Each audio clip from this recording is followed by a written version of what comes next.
नमस्ते बच्चों। आज हम बात करेंगे दो इम्पोर्टेंट टॉपिक। एक का नाम है बेटा DDT और दूसरे का नाम है बेटा BHC। बहुत इम्पोर्टेंट क्वेश्चन है, एग्ज़ाम में इनका पूरा नाम, इनको बनाने की विधि या इनकी संरचना और इनके उपयोग संबंधी क्वेश्चन एग्जाम में नॉर्मली आ जाते हैं। और खासकर DDT इसके लिए तो बहुत बार क्वेश्चन पूछा गया है। तो बिना बात टाइम ख़राब किए सीधा अपने टॉपिक पे आते हैं। तो आज का अपना जो पहला टॉपिक हम ले रहे हैं मतलब बहुत इजी है, हार्ड नहीं है, इजी एकदम। नॉर्मली आप पढ़ोगे तो आसानी से आपको समझ में आ जाएगा। अब हम बात कर रहे हैं, टॉपिक का नाम लिख रहा हूँ सबसे पहले DDT। थोड़ा सा नीचे लिख देगा, नज़र नहीं आए तो आपको DDT। सबसे पहले तो हमें इस DDT का पूरा नाम आना चाहिए। तो इसका पूरा नाम क्या होता है बेटा? P dash dichloro, P dash dichloro diphenyl trichloro ethane. क्या लिखा है? एथेन। तो उम्मीद है कि आराम से नजर आ रहा होगा। DDT पूरा नाम P dash dichloro diphenyl trichloro ethane. तो बेटा नाम तो अगर आप 2-3 बार लिखोगे तो आपको बिल्कुल समझ में आ जाएगा और याद भी आ जाएगा कि D से डाइक्लोरो, नेक्स्ट वाले D से डाइफेनिल और T से ट्राइक्लोरो शब्द आपका लिया गया है। बेटा इसके निर्माण की विधि में इजीली आपको समझाऊंगा। उससे पहले हम इसकी संरचना की बात कर लें, क्योंकि बहुत बार क्वेश्चन पूछा गया है DDT की संरचना बनाइए या इसका सूत्र लिखिए। संरचना है तो सूत्र लिखना अपने को। अब बेटा कि इसकी संरचना थोड़ी सी टफ पड़ती है, लेकिन यदि आप इसकी संरचना इस नाम के अकॉर्डिंग बनाते हो तो बहुत इजी बन जाएगी आपकी। और वो भी हम यहाँ से पीछे के यहाँ से शुरू करते हैं। सबसे पहले हम बात करें नाम की संरचना में कि क्या लिखा है बेटा? एथेन। तो एथेन का मतलब कितने कार्बन होते हैं? 2 होते हैं। एथेन का मतलब कितने कार्बन होते हैं बेटा? 2 होते हैं। तो देखो कैसे बनाओगे स्ट्रक्चर। ये एक कार्बन, ये एक कार्बन, ये दूसरा कार्बन बना दिया। अब देखो एथेन का मतलब 2 कार्बन हो गए। अब क्या लिखा है बेटा? ट्राइक्लोरो। ट्राइक्लोरो का मतलब कितने Cl? 3। तो इस कार्बन पे आप कितने Cl जोड़ दो? 3 Cl जोड़ दो। तो बेटा 1 2 और 3, कोई प्रॉब्लम नहीं हुई। एथेन का मतलब 2 कार्बन लिया तो 2 कार्बन लिख दिया। एन है तो कार्बन कार्बन में एकल बंध। फिर आया ट्राइक्लोरो। ट्राइक्लोरो का मतलब कितने Cl? 3। तो इस कार्बन पे 3 Cl जोड़ दिए। अब इस कार्बन की चारों वैलेंसी कंप्लीट, इसकी जो 4 वैलेंसी है वो कंप्लीट हो गई है। 1 2 3 और 4। अब इस कार्बन की बात करें, आगे क्या लिखा है बेटा?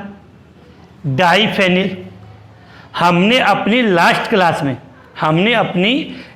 क्लास में मैंने आपको बताया था कि ये बेंजीन है, फॉर्मूला C6H6। यहाँ से जब एक H बाहर निकल जाता है तो C6H5। ये इसको हम अगर स्ट्रक्चर में बनाएं तो इस प्रकार से बना के ऊपर यहाँ वैलेंसी शो करते हैं। तो इन दोनों संरचना को हम क्या बोलते हैं बेटा? फेनिल बोलते हैं। मतलब बेंजीन वलय से जब एक हाइड्रोजन बाहर निकल गया, बेंजीन वलय से जब एक हाइड्रोजन बाहर निकल गया तो उस हाइड्रोजन जब इसकी एक वैलेंसी फ्री हो गई तो उस फ्री वैलेंसी को मैंने यहाँ दर्शा दिया। इस स्ट्रक्चर को हम क्या बोल सकते हैं? फेनिल। हमने लास्ट क्लास में या लास्ट वीडियो में हमने इसकी बात की थी। तो अब कितने फेनिल जोड़ने बेटा? 2। आपको कितने फेनिल यहाँ पर ऐड करने? 2। तो सीधी सी बात है बेटा, एक फेनिल यहाँ ऐड कर दो, दूसरा ऊपर ऐड कर देते। तो बेटा ये लो, ये एक फेनिल यहाँ पे ऐड हो गया और ये दूसरा फेनिल यहाँ ऐड कर दिया। मुझे लगता है यहाँ तक आपकी कोई प्रॉब्लम नहीं है। अब बेटा क्या लिखा है, डाई क्लोरो, 2 क्लोरो Cl है, एक पैरा पर और एक पैरा डैश। तो बेटा इसकी पैरा कंडीशन क्या होगी, 1 2 3 4 पे Cl और इधर भी एक Cl।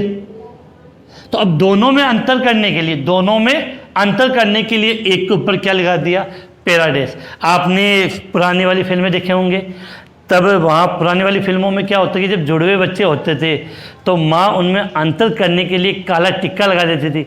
याद होगा बच्चों, बिल्कुल सीन। तो पुरानी जो फिल्में थी तो उनमें माँ बच्चों में जुड़वा बच्चे होते थे, उनको पहचान करने के लिए एक के काला टीका लगा देती थी। तो अब यहाँ पर दोनों पैरा पर है, तो अंतर करने के लिए एक पर मैंने क्या लगा दिया, पैरा डैश। तो इसको पैरा मानोगे तो ये पैरा डैश हो गया। तो डाइक्लोरो के पैरा पे, ये भी पैरा पर, और इसको मान लिया पैरा डैश पे।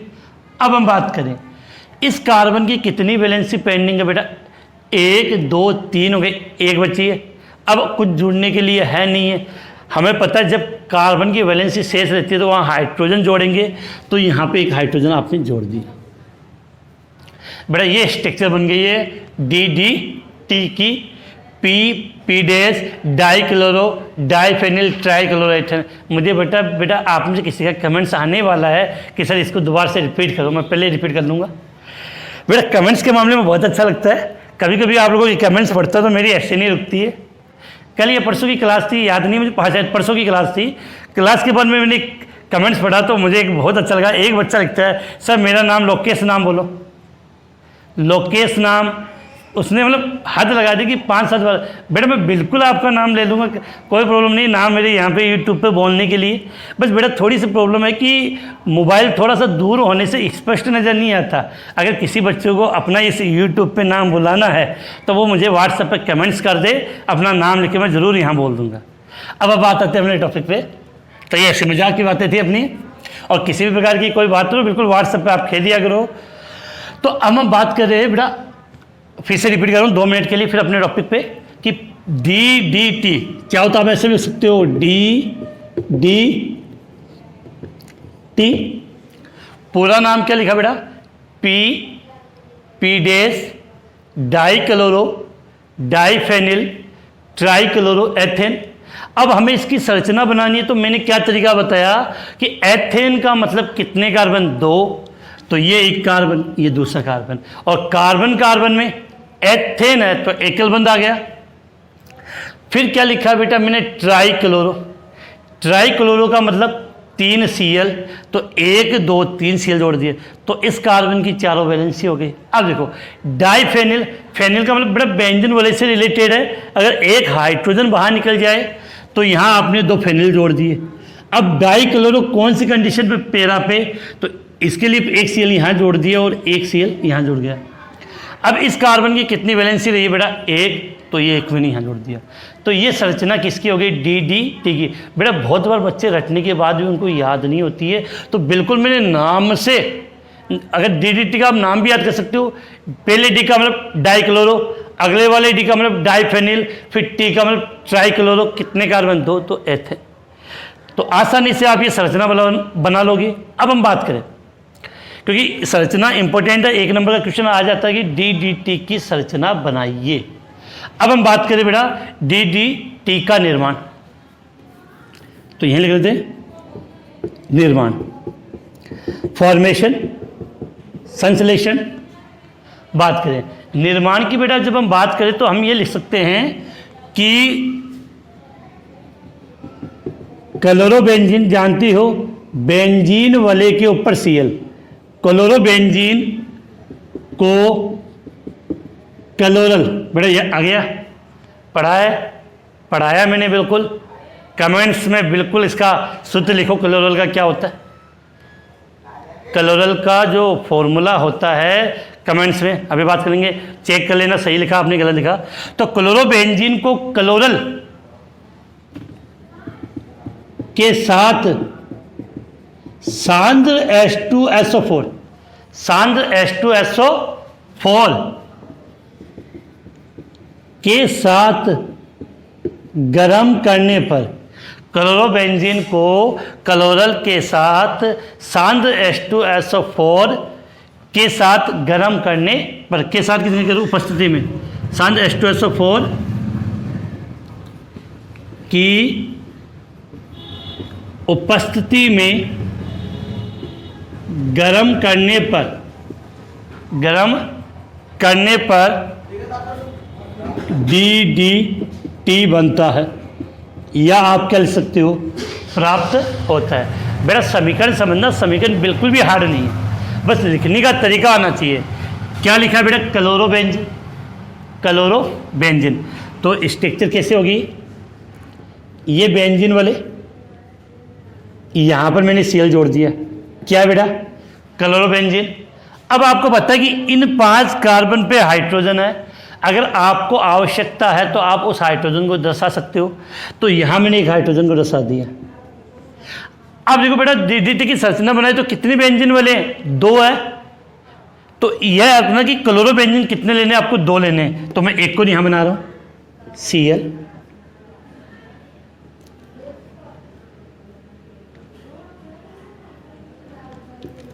हाँ बेटा, एक बात और बता दूँ आपको विशेष से, कि मेरा जो फ़ोन था जिससे मैं आपकी ऑनलाइन क्लास लेता था, जिस पे मैंने आप सभी के मेरे पास नंबर सेव थे, व्हाट्सएप ग्रुप था, वो फ़ोन किस कारण से ख़राब हो गया है। तो अब आपके जो मैं वीडियो आपको जो अपनी ऑनलाइन क्लास अटेंड हो रही है वो किसी और के मोबाइल से हो रही है। इस कारण से आपने देखा होगा कि आपने मेरे उस व्हाट्सएप नंबर पे जो 90 वाले नंबर थे, लास्ट में 41 है, उस पर अगर आपने व्हाट्सएप पे किसी भी प्रकार का मैसेज किया होगा तो मैं आपका रिप्लाई नहीं दे पाया हूँगा। और नोट्स भी जो आप मांग रहे हो वो मैंने सेंड नहीं कर पाए। तो अब जब तक 4-5 दिन तक अपना फ़ोन सही नहीं हो जाता, तब तक अपनी क्लास है वो आपको केवल नोटिफिकेशन से ही पता चल पाएगी। या एक ग्रुप और है जो अलग ग्रुप प्रकार का ग्रुप बना रखा था मैंने, उसमें अगर आपके नंबर ऐड है तो आपको पता चल पाएगा, अन्यथा नोटिफिकेशन से आपको पता चल जाता है कि ऑनलाइन क्लास है या नहीं है। तो टेंशन ना लें, 3-4 दिन में अपना फ़ोन सही हो जाएगा, उसके बाद व्हाट्सएप से कनेक्टिविटी अपनी आपस में वापस बन जाएगी। तो यह है क्लोरोबेंजीन बना दिया मैंने। अब इस क्लोरोबेंजीन की क्रिया हम कराते हैं बेटा क्लोरल से।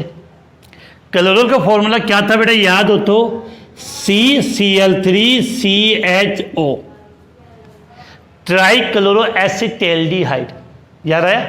क्लोरल का फॉर्मूला क्या हुआ बेटा, CCl3CHO, try chloro acetaldehyde, try chloro acetaldehyde. अब बेटा इसको लिखने का तरीका अगर आपको आता है तो प्रॉब्लम नहीं है।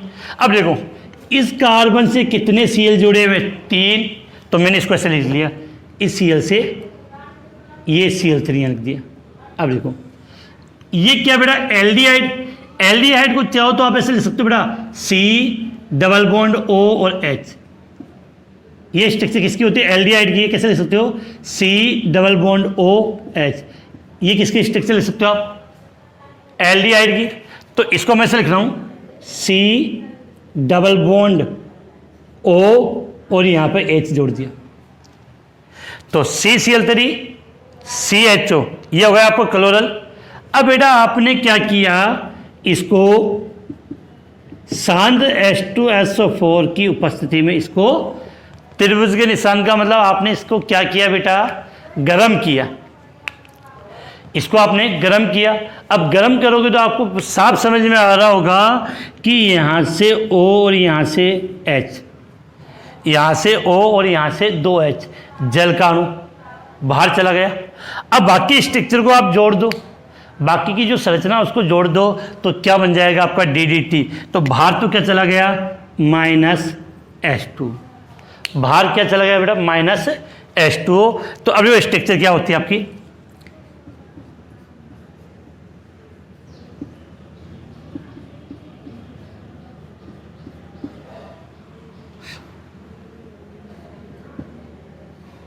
देखो यहाँ से दोनों H गए तो ये दोनों इस कार्बन से जुड़ गए। अब इस कार्बन से क्या जुड़ा बेटा, H, तो इस H को मैंने यहाँ 7 लिख दिया और आगे CCl3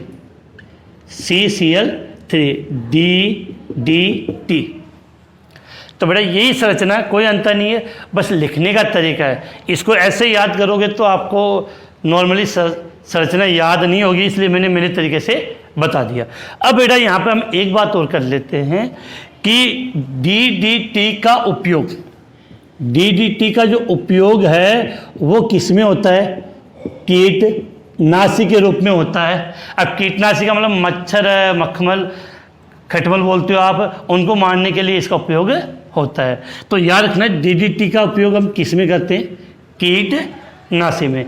तो एक छोटा सा टॉपिक था जो मैंने आपको बता दिया है कि डीडीटी क्या होती है। तो उम्मीद है आसानी से आपको ये चीज़ समझ में आ गई होगी। अब मैं साइड में हो गया हूँ, आप चाहो तो इसका स्क्रीनशॉट ले सकते हो। जो बच्चे नोट करें वो और अच्छी बात है।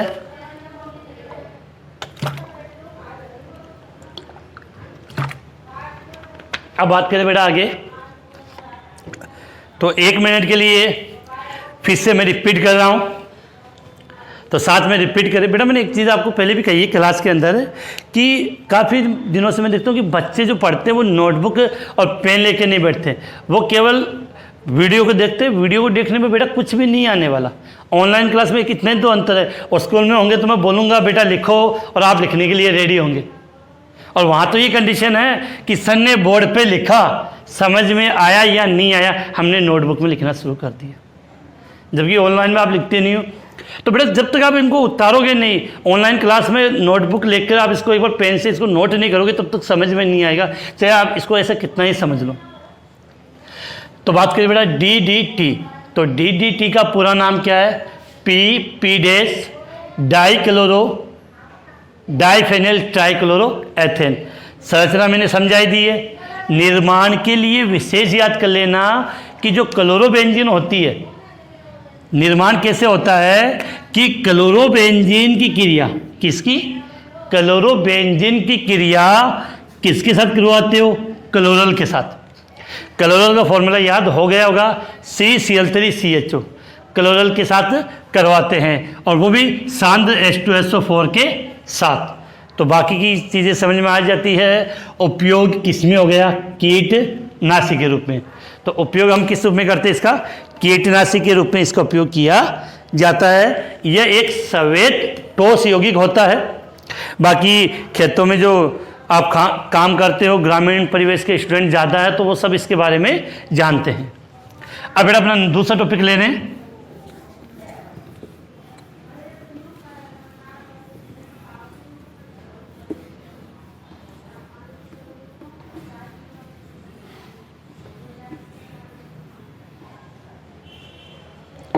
अब देखो बेटा अपना जो दूसरा यौगिक है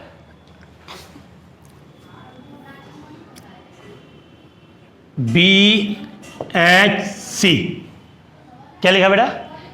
BHC। पूरे नाम की बात करें तो इसका नाम होता है बेटा बेंजीन हेक्सा क्लोराइड। पूरा नाम क्या लिखा मैंने? Benzene hexa chloride, BHC। पहले हम इसका निर्माण पढ़ लेते, बाकी फिर हम इसके बारे में डिटेल से बात कर लेंगे। तो बेटा BHC के निर्माण में क्या होता है? आपकी जो बेंजीन होती है उस बेंजीन का हैलोजनीकरण किया जाता है। बेंजीन का हैलोजनीकरण, अब यह ना हैलोजनीकरण होता है वो पराबैंगनी प्रकाश की, सूर्य का प्रकाश तो, लेकिन वो कौन सा? पराबैंगनी प्रकाश की उपस्थिति। पराबैंगनी का मतलब अल्ट्रा वायलेट, अल्ट्रा वायलेट प्रकाश की उपस्थिति में इसका हैलोजनीकरण। जैसे क्लोराइड आया है तो क्या करेंगे? क्लोरीनीकरण।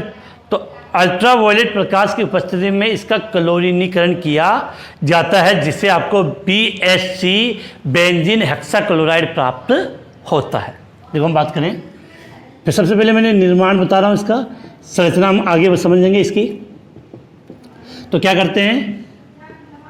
बेंजीन का क्लोरीनीकरण, बेंजीन का क्लोरीनीकरण पराबैंगनी प्रकाश की, बेंजीन का क्लोरीनीकरण पराबैंगनी प्रकाश की उपस्थिति में करने पर बेंजीन का क्लोरीनीकरण पराबैंगनी प्रकाश की उपस्थिति में करने पर BHC प्राप्त होता है।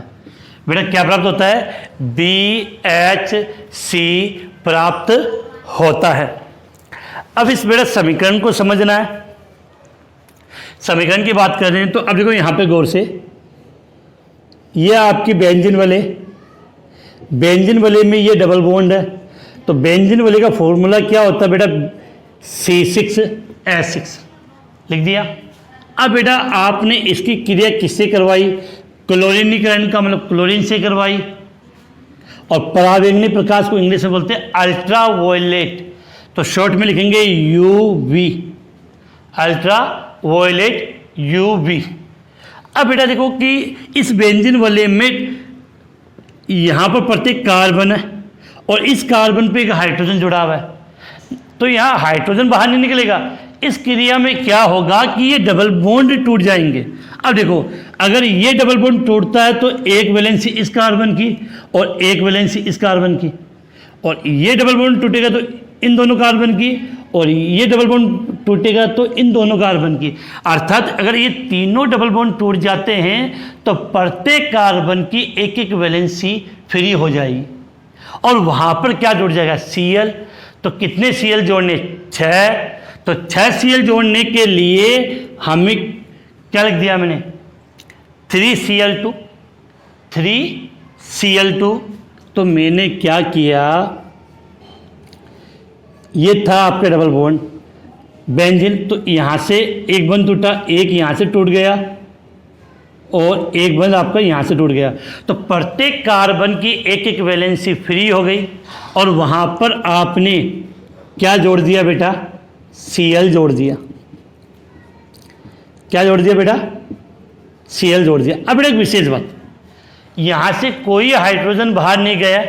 अगर अब मुझे इसका सूत्र पूछे, मुझे इसका क्या पूछा जाए? अगर मुझे इसका सूत्र पूछा जाए तो क्या होगा? 6 तो कार्बन है और 6 हाइड्रोजन। मैंने कहा हाइड्रोजन बाहर नहीं निकला है, केवल डबल बॉन्ड टूटा है, तो 6 हाइड्रोजन होंगे, 6 कार्बन, 6 हाइड्रोजन, और 6 क्या जुड़ गए बेटा? Cl। तो सूत्र क्या हो गया?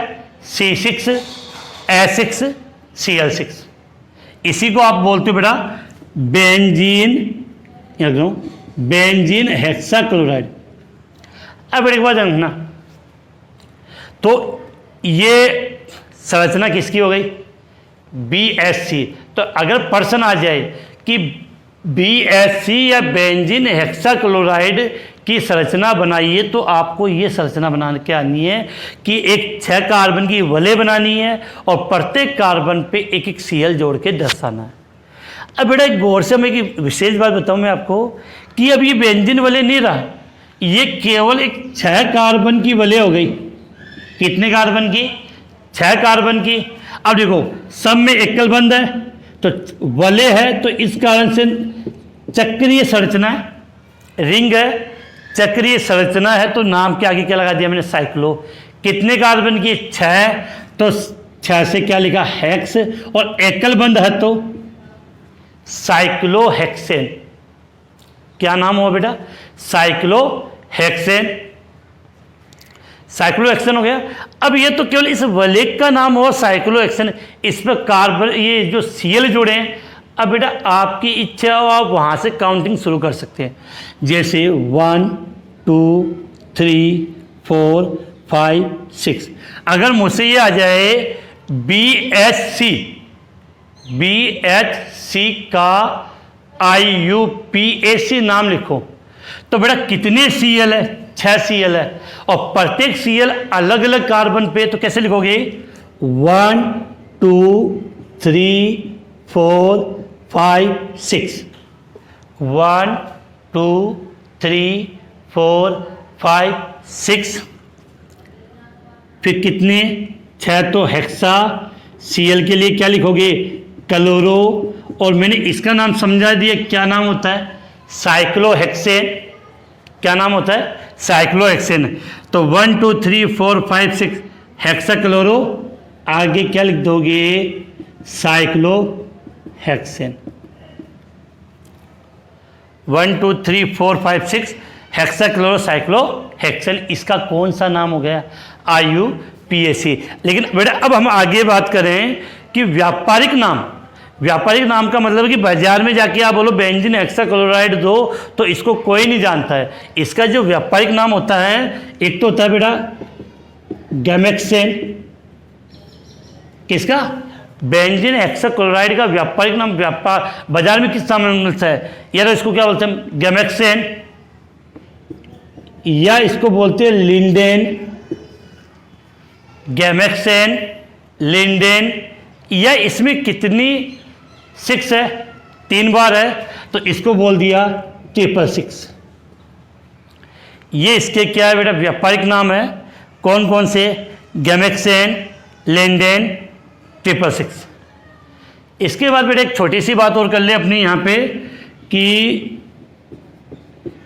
ये जो BSC है इसका उपयोग भी बेटा कीटनाशी के रूप में किया जाता है। BHC का उपयोग किस रूप में किया जाता है, कीटनाशी के रूप में बेटा इसका उपयोग किया जाता है। अब एक विशेष बात याद रखना कि जो आपका BSC है इसके समावेशी पाए जाते हैं बहुत सारे, उन समावेशी को बोलते हैं अल्फा, बीटा, गामा, डेल्टा, इस प्रकार से नाम आता है इनका। तो इसके बहुत सारे समावेशी होते हैं, तो उन समावेशी में कौन सा समावेशी, गामा समावेशी, जितने भी इसके समावेशी है उन समावेशी में कौन सा समावेशी, इसका जो गामा समावेशी है उसमें कीटनाशी सक्रियता सबसे अधिक होती है। सुनिए ना, इंपॉर्टेंट बात है कि ऐसा लिख सकते हो आप कि BHC का गामा समावेशी, BHC का गामा समावेशी में कीटनाशी सक्रियता अधिक होती है।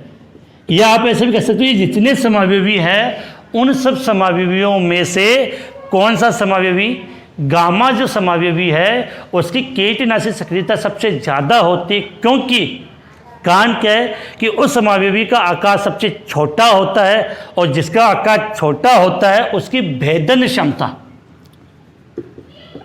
कौन सी, भेदन क्षमता सबसे अधिक होती है। तो ऐसे लिख सकते हो कि BHC का गामा समावेशी में कीटनाशी सक्रियता अधिक होती है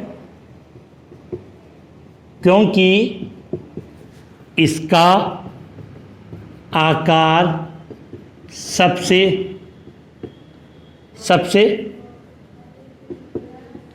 छोटा होता है, जिससे इसकी भेदन क्षमता अधिक होती है। तो उम्मीद है ये लाइन भी आपको समझ में आ गई होगी। तो फिर से हम बात कर लेते हैं बेटा कि पूरे को 2 मिनट के लिए एक बार रिपीट कर लेते हैं, उसके बाद आगे बात करेंगे। सबसे पहले बेटा मैंने क्या लिखा है, BHC का पूरा नाम बेंजीन हेक्साक्लोराइड। क्या लिखा है, BHC का पूरा नाम बेंजीन हेक्साक्लोराइड। अब देखो निर्माण, बेंजीन का क्लोरीनीकरण पराबैंगनी प्रकाश की उपस्थिति में कराने पर हमें BHC प्राप्त होता है। तो ये आपने इसकी रिएक्शन करवा दी। अब यहाँ पर आपको एक विशेष बात ये याद रखनी है कि इसका नाम क्या है, IUPAC नाम सबसे ज़्यादा इम्पोर्टेंट होता है कि इसका IUPAC नाम क्या है। तो इसका IUPAC नाम क्या होता है, 1 2 3 4 5 6 हेक्साक्लोरोसाइक्लोहेक्सेन। इसका IUPAC नाम क्या होता है, 1 2 3 4 5 6 हेक्साक्लोरोसाइक्लोहेक्सेन। और इसको व्यापारिक नाम या व्यापार में किस नाम से जाना जाता है, तो गैमेक्सेन, लिंडेन या 666।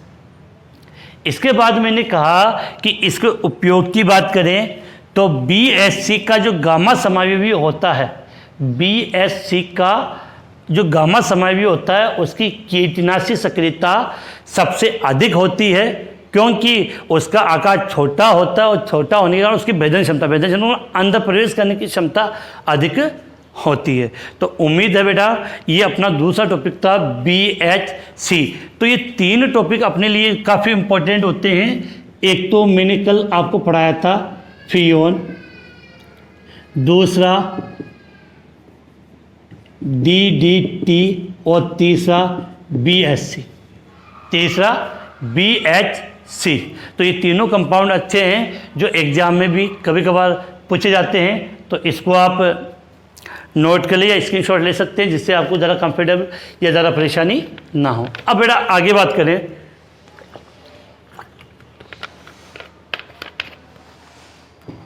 अब क्या बेटा कि मैंने एक चैप्टर आपको आज फिनिश हो गया है।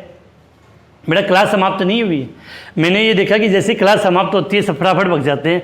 मैं तभी कहते हूँ क्लास समाप्त नहीं हुई है, कहीं पर आपको लगा क्लास समाप्त आप आउट हो जाएं, इंपॉर्टेंट बात रह जाएगी।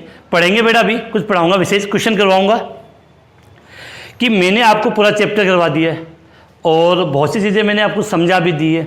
अगर आपको बाई चांस कोई चीज़ समझ में नहीं आई है तो आप मेरी जितनी भी वीडियो में जो चीज़ समझ में नहीं आई, आप उस वीडियो को 2 बार 3 बार 4 बार देखिए। उसके बाद भी समझ में नहीं आए तो मुझे बता देना। इसके बाद हम एक विशेष बात बता दूं कि ऑर्गेनिक केमिस्ट्री में खास ये चैप्टर हमने ऑर्गेनिक केमिस्ट्री के 4 चैप्टर थे, 10, 11, 12 होते था। ये 10वां चैप्टर हमने पढ़ा। बड़ा इस चैप्टर को आपने फर्स्ट बार पढ़ा तो आपके रिएक्शन याद करने में बहुत ज़्यादा प्रॉब्लम आ रही है, और विशेषकर ये देखने को मिला कि आपने पढ़ा और पढ़ते भूल गए। बच्चे बोलते हैं सर 2 दिन बाद तो हम समीकरण भूल गए। तो कल मैं आपको कुछ रिएक्शन की प्रैक्टिस कराऊंगा। अभी आज तो मैं कुछ सवाल कराऊंगा और कल क्या प्रैक्टिस कराऊंगा वो भी मैं बता रहा हूं कि आपकी बुक में जैसे चार्ट के द्वारा कि रिएक्शन की पहचान हमें किस प्रकार से करनी, रिएक्शन की पहचान हमें किस प्रकार से करनी है, मैं उसकी बात कर रहा हूं। तो बहुत बार कि ज़्यादा के क्वेश्चन आएंगे वो ये आएंगे, अभिकारक देंगे, तीर के निशान पे कुछ लिखा होगा और उत्पाद की पहचान कीजिए। तो कल आपको क्या करना है कि जो एल्किल हैलाइड है, कल का काम ये एल्किल हैलाइड के आपने रासायनिक गुण पढ़े थे और एक क्लोरोफॉर्म के, ये 2 इंपॉर्टेंट बेटे देखना, और एक आपका एरिल हैलाइड। तो इतना तो अपना एक दिन में होगा नहीं, ARX। तो कल की क्लास के लिए, केवल कल की क्लास के लिए आपको क्या करना है, एल्किल हैलाइड और क्लोरोफॉर्म की जितनी भी रासायनिक समीकरण है वो पढ़ के आनी है, क्योंकि मैं एकदम अलग तरीके से करवाऊंगा कि जैसे एग्जाम में क्वेश्चन पूछा जाता है। तो वहां पर आपको मैं तो केवल समीकरण का नाम नहीं लिखूंगा, केवल समीकरण लिखूंगा, हाँ बेटा उत्पाद क्या बनेगा, तो वहां तुरंत पहचान आने की सर इससे ये बनेगा, इससे ये बनेगा। बात समझ में आ रही है मेरी बिल्कुल। तो इतना करने पर ही हमें ये याद होगा, नहीं तो पढ़ने पर हम भूल गए। जैसे वोल्टेज अभिक्रिया, फिटिक अभिक्रिया है, होन से डिकर अभिक्रिया है, तो समीकरण क्या होती है, कैसे हमें उसको याद करना है, तो उसकी बात मैं कल करूंगा। तो कल आपको पढ़ना क्या है, मैंने कहा कि बेटा चैप्टर एंड होने वाला है, वैसे एंड हो गया है, अभी 1-2 दिन में आपको प्रैक्टिस के लिए ले रहा हूँ। उसके बाद मैं इसका टेस्ट भी लूँगा। टेस्ट कब लूँगा उसकी सूचना मैं आपको दे दूँगा बिल्कुल, लेकिन बेटा फ़ोन आने पर, फ़ोन सही होकर आने के बाद ही टेस्ट पॉसिबल हो पाएगा, क्योंकि मैंने कहा कि इस बार जब टेस्ट लूँगा तो नंबर ज़रूर सुनाऊंगा। तो चाहे टेस्ट 5 दिन लेट हो जाए, 6 दिन लेट हो जाए, लेकिन नंबर ज़रूर सुनाऊंगा आपको। तो यहाँ पर आपको एक बात याद रखनी है कि कल आपको क्या पढ़ना है, एल्किल हैलाइड और क्लोरोफॉर्म, ये पूरा पढ़ना है। और इसकी फिर मैं आपको अभिक्रिया कराऊंगा, तब आपका दिमाग खुलेगा कि किस प्रकार से एग्जाम में क्वेश्चन आता है और कितना, और जितना आपने पढ़ा है वो सब वहाँ याद हो जाएगा। क्योंकि वो ऐसे मान लो कि कल जब हम पढ़ेंगे तो वो एक प्रैक्टिस के तौर पर होगा। प्रैक्टिस किस प्रकार से करते हैं उसकी हम बात करेंगे, ठीक है। अब हम आगे बात बता दूँ, इस चैप्टर में जैसे हमने काफ़ी चीज़ें पढ़ ली है, फिर भी 1-2 क्वेश्चनों की मैं बात कर लेता हूँ। छोटे मोटे क्वेश्चन होते हैं जो कभी कभार अपने एग्जाम में आते हैं, ठीक है। एक तो बेटा इस कंपाउंड का नाम बहुत बार पूछा गया है, अच्छा क्वेश्चन है,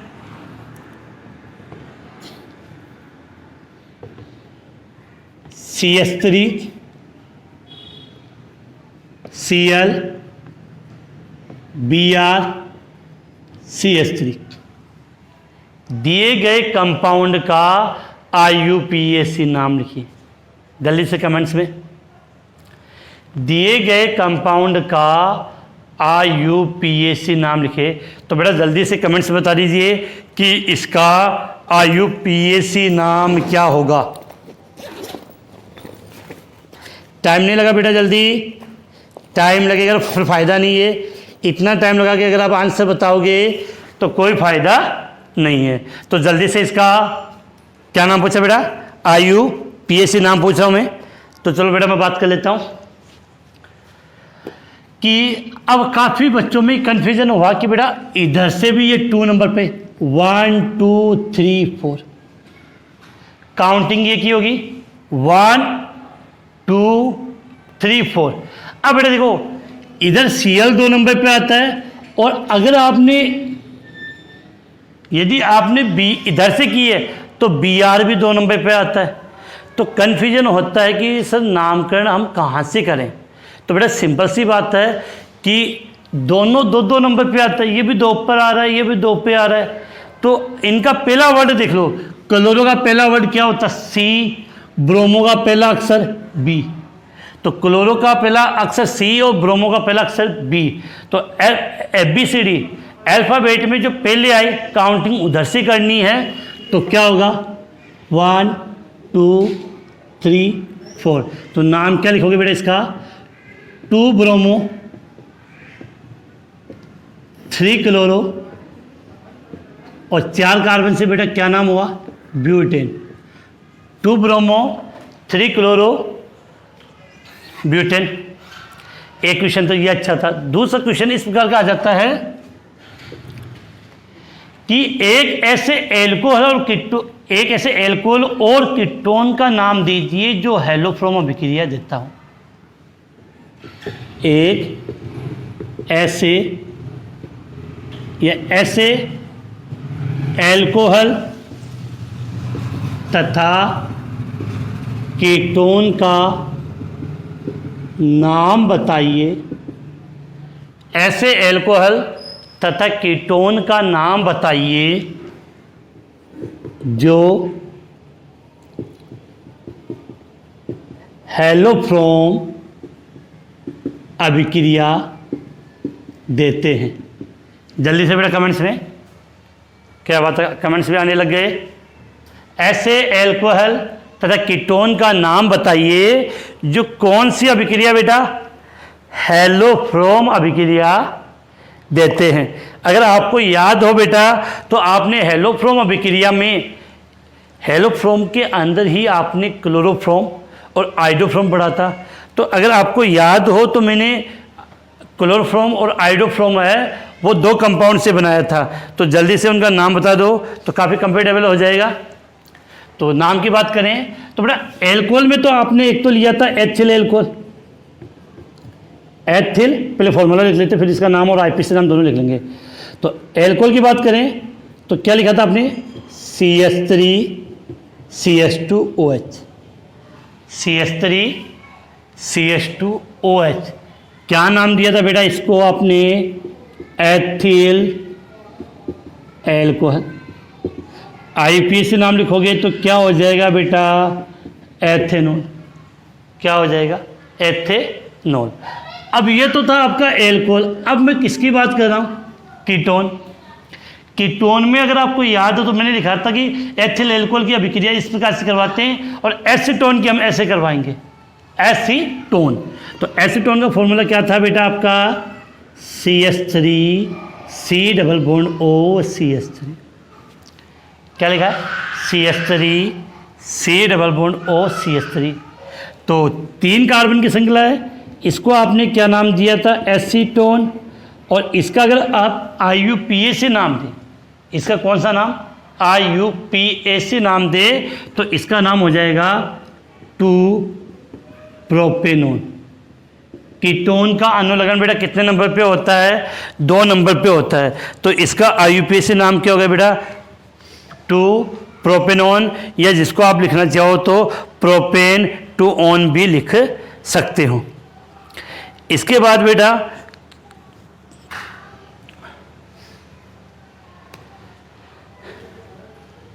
नोट कर लिया आपने। अब आगे बात करें बेटा।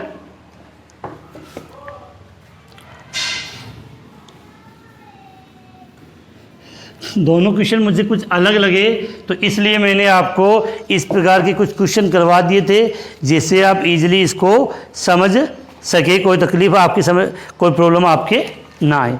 इसके बाद बेटा आपने इस चैप्टर में 2 अनुनादी संरचना पढ़ी थी, 2 प्रकार की अनुनादी संरचना। एक तो आपने पढ़ी थी, याद हो तो, क्लोरोबेंजीन की अनुनादी संरचना। एक तो आपने क्या पढ़ी थी, क्लोरोबेंजीन की अनुनादी संरचना, और दूसरी पढ़ी थी, बड़े ऐसा करें कमेंट्स आ जाने चाहिए, इसका मतलब इतना ही बात है, बेंजिलिक कार्बोकेटाइन या बेंजिल कार्बोनियम पढ़ी थी। तो दोनों प्रकार की आपकी जो अनुनादी संरचना वो इम्पोर्टेंट है। इसके अलावा कल वाला टॉपिक मैंने बता दिया है, कल मैं आपको एल्किल हैलाइड की जितनी भी रासायनिक अभिक्रिया है वो सब हम एक चार्ट के द्वारा समझेंगे, जिससे वो अभिक्रिया आपके ऐसे माइंड में फिक्स हो जाए कि एग्जाम तक वो कहीं हिले ना। कौन कौन से दो ही लिए, एल्किल हैलाइड और क्लोरोफॉर्म। एल्किल हैलाइड और क्लोरोफॉर्म, एरिल हैलाइड की अभिक्रिया हम नेक्स्ट दिन ले लेंगे। इसके साथ बेटा आज की क्लास यही समाप्त कर रहा हूँ। यहाँ पर आपको मेरे 4 वीडियो नज़र आएंगे, तो वो उनमें से कोई सा भी वीडियो वो आप देख सकते हैं। इसी के साथ आज की अपनी क्लास समाप्त है बेटा।